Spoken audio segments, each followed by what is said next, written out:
will be created that will enable not just growth, but inclusive growth that provides enough employment opportunities that will lead to reduction of poverty.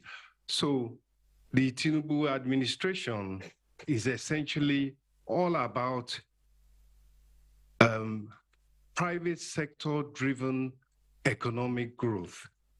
And foreign direct investment will also be a key element of that process. That's the objective of the administration, and that's what they intend to achieve through the economic policy. Thank you. Thank you very much. And there was the third question from Arise News on that you've served 2 terms, Mr. Tinubu, already in associated with government. Why should you be president, I guess, is the question that was asked. I guess my name is Bola Ahmed Tinubu, and the current president is Muhammadu Buhari. And there's nowhere in the Constitution that says, you know, a current administration cannot be a continuity in their own ways. It doesn't mean, it doesn't remove me from adaptation to my own economic philosophy and developmental program. I did it in Lagos.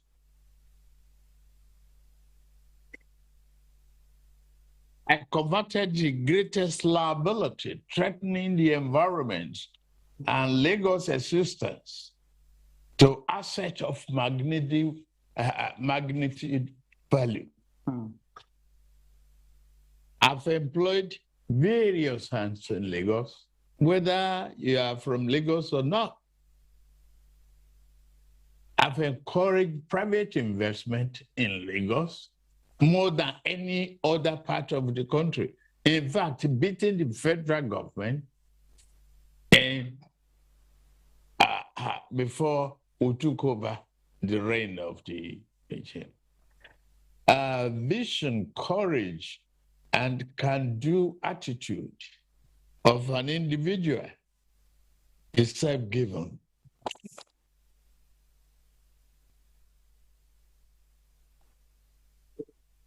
And I believe I've earned that throughout the country.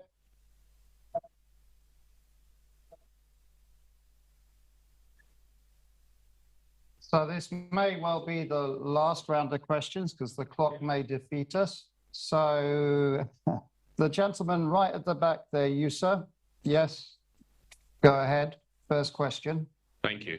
My name is Ayo. I lead a social justice charity here in the UK. I want to ask, in 2018, when Prime Minister Theresa May signed a defense partnership with Nigeria, renewed again this year, many look at that and say it has produced no benefit for people up and down Nigeria. What changes would you be looking to make to that defense partnership arrangement to make it more effective for all Nigerians? Thank you very much. Very clear. The lady right at the back there, you, yes, please. Thank you very much. Welcome, sir. Can you tell us your name, please, also? My name is Priscilla Wikbo. I'm a freelance broadcast journalist. So you've spoken a great deal about what you've done in Lagos, and yes, we're very aware of it, and you're a team player because you're able to include everybody else, and we appreciate your team here today, and they're very capable, and we can see that they have the capacity and the capability. However, sir, you are running for president, and as Nigerians, we would very much like to hear from you because we believe the office of the president, if voted in, will be you and not your team per se. So on that note, sir, if I may, we haven't seen you engage with Nigerians on a one-to-one interview or at any of the live programs that has been going on. And furthermore, there are issues at the moment running with regards to your identity, with regards to your age. So I wonder if you could provide some clarity on the issues of your identity and age, and also let us know when we can engage with you one-on-one in an interview, hear from you directly as the office holder. Thank you. Thank you very much. I'm going to take two more, one from this row, one for that, and we've finished. You, sir, there. Yeah, please, go ahead. Yeah. Good afternoon, ladies and gentlemen. Can we be quiet, please? Your Excellency, Dr. Alex, Yeah. my name is Otumba Eric Ayola. I'm the Secretary of the PSA UK Progressive Solidarity for Asiwaju. My question about the health sector. We know that we're suffering a great deal in Nigeria as per health. So, sir, how do you intend to do two things? One, uplift the provision of health in Nigeria. And secondly, how do we stop the brain drain of our best doctors, nurses escaping Japa to the UK or anywhere else? Thank you. Thank you very much. And we'll take one more and that's it. We had many questions online about health also and what a Tinubu administration would do about health. So this is going to be very difficult for me. So the gentleman there, yes, you, sir. We're going to have a microphone coming to you. This is the final question. Yeah, there. Please, go ahead. Good day, ladies and gentlemen. Mr. President, my name is EJ Balangalari.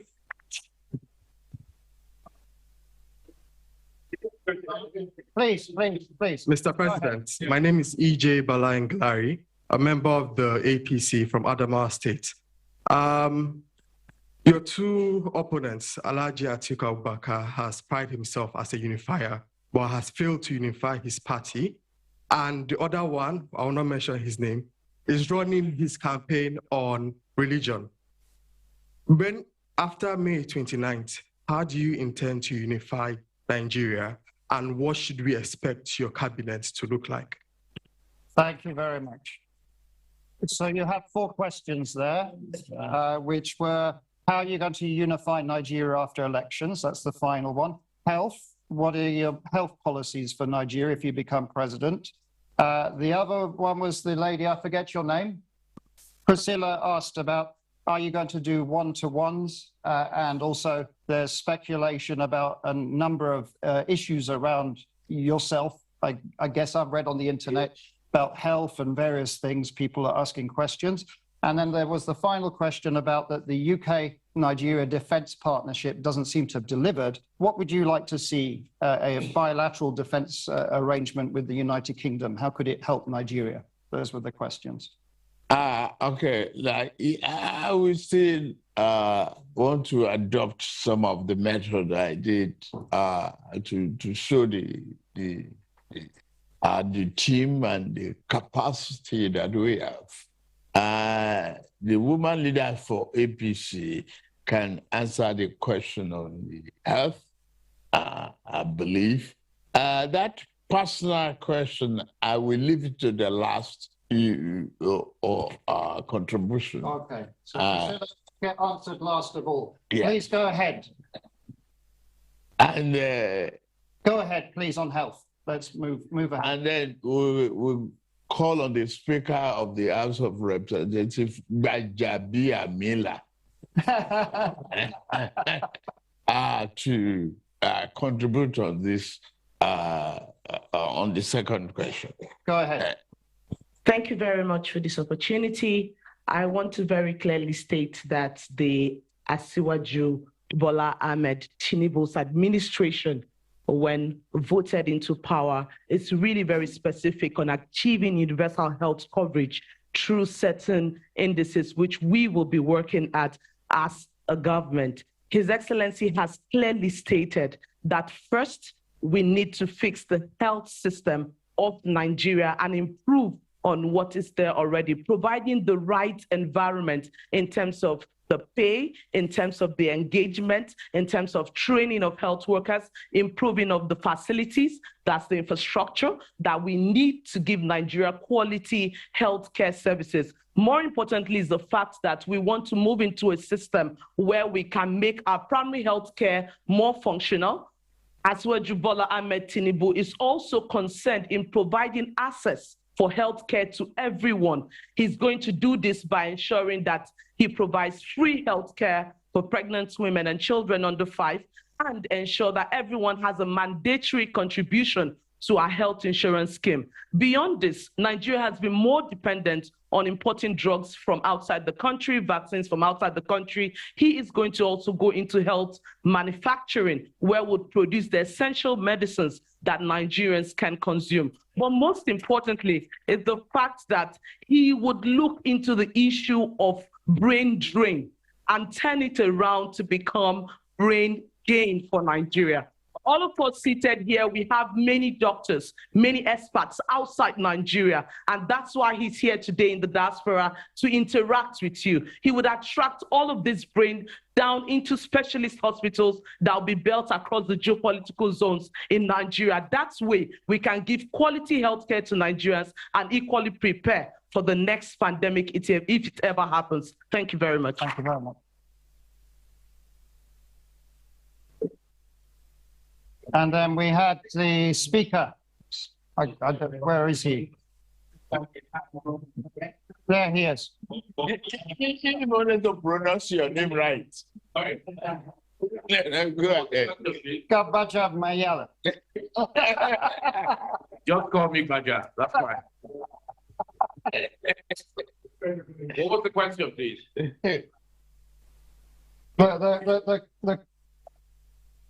The defense pact. Oh, the defense pact with Nigeria. Yeah. Well, let me very quickly say this. Defense pacts are many. There's bilateral and there's multilateral. And it's not just the UK that has signed a defense pact with Nigeria. I'm not sure what indices or the measurements that were used to say it has proven nothing. If that defense pact was signed in 2018, we're now in 2022. I think it will take the most ingenious person to say that there has not been a trajectory or change between what we had in 2020 and what pact with the United States and other countries, apart from the UK as well. So I call it a multilateral defense pact. We have the Leahy Act in America, which we need to look into, which actually deprives Nigeria and some other countries of utilizing armaments that are manufactured in the United States. And this is based on human rights records. But you cannot on one hand condemn terrorism and on the other hand make it difficult for Nigeria to get arms from those countries. It's a no-brainer. That's what we're going to be going around in circles. So we're looking towards, and Ashwaji will be looking towards, and this is a matter that is dear to his heart, because without security, security is a bedrock. You can't actually build something on nothing. You have to secure the country first. So that's an area that this administration is looking at very, very seriously. And in terms of all the arms of government, defense sectors communicating with themselves as opposed to acting in silos is one area that Ashwaji Bola Ahmed is looking forward to in his administration. And I just want to use this opportunity to say this. There's going to be a lot of intersection between all the candidates and their programs and their manifestos. And you're left with only one thing. When everybody's addressing the same thing and more or less saying the same thing, obviously following the lead of Ashwaji, you're left with one thing. And that's what happens all over the world. A candidate runs on his records. So we are left with a track record of all the candidates that are running. And somebody's track record is there for all to see. It's there. Some people may not want to hear about Lagos, but it is what it is. He's done it for 8 years. He continues to do it in Lagos and everywhere else that he touches. So that is all we can depend on. Not speculation, I will do. You have before you a thinker and a doer. You have his records before you. Unless, of course, a candidate does not have a record to run on, or his record is not good, then you begin to character assassinate, begin to speak to personalities that are neither here nor there and obviously not true, and you avoid and run away from the issues. Let's make it about the issues. Thank you. And finally, you do have the question from Priscilla at the back there. Priscilla. Thank you very much for the question. It's inquisitive.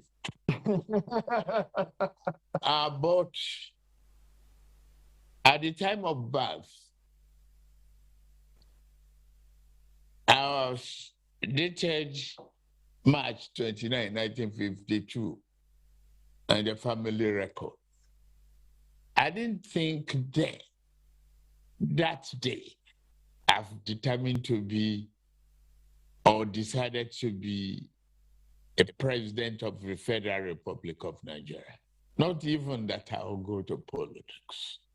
I've had a very good exposure in life. My record is consistent. And the school and the university, they question, they now confessed that they wasted their money and their time. The record is there, the transcript is there. So in March 1952, I'm not claiming another father. I am Tinubu and Tinubu proper.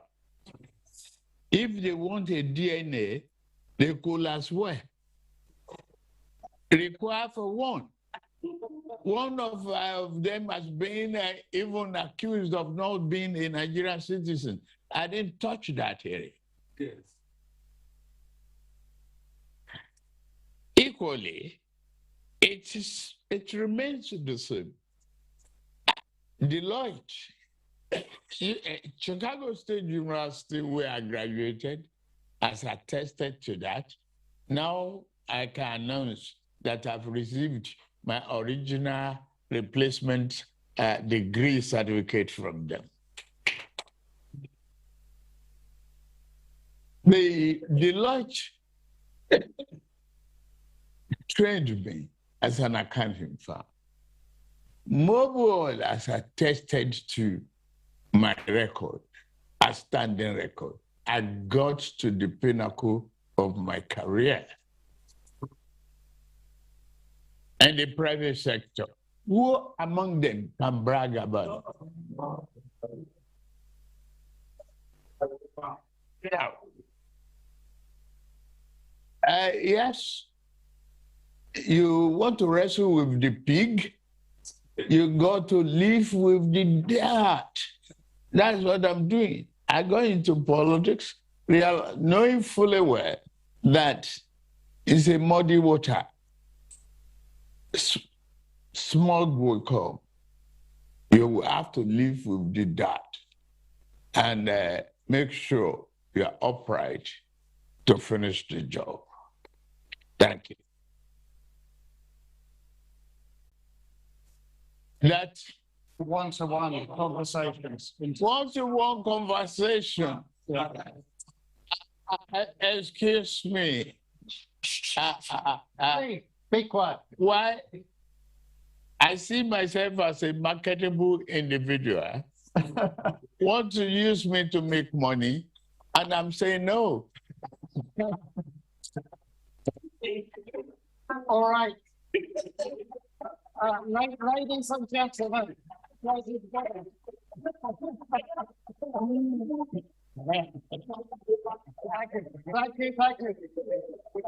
Can we show the customary appreciation of a speaker in Chatham House?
Salamageni.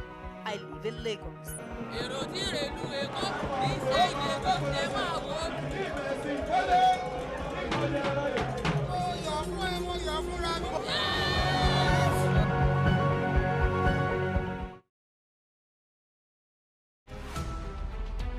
Every major news story is with many perspectives and layered with different levels of impact. Hello. What time did this happen? BC News. First, with breaking news. Business lives on the fast track of numbers. Business is a strange world where low numbers means something different. And its currency are speed and time. Finding the open doors of mainstream is not just good business, it's the start of the business. Join us every weekend on Business Week.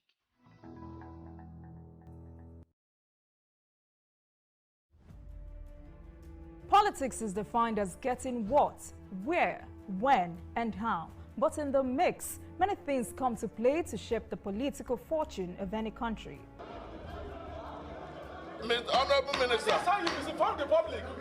From the political actors to the electorate, campaign to voting, from debates to policy decisions, big events happen to engage us in constant conversation.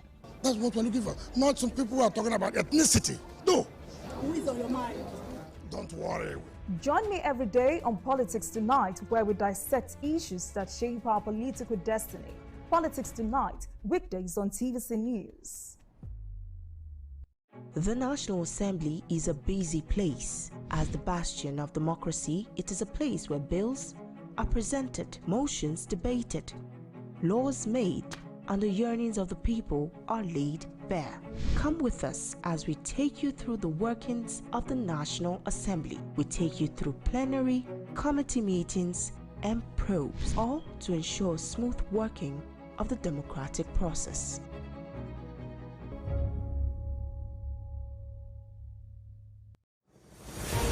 It's not your regular show.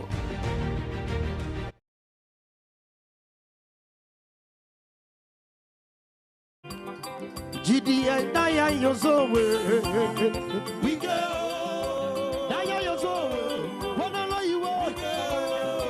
Daya Yozowe. Wanna know you were. Daya Yozowe.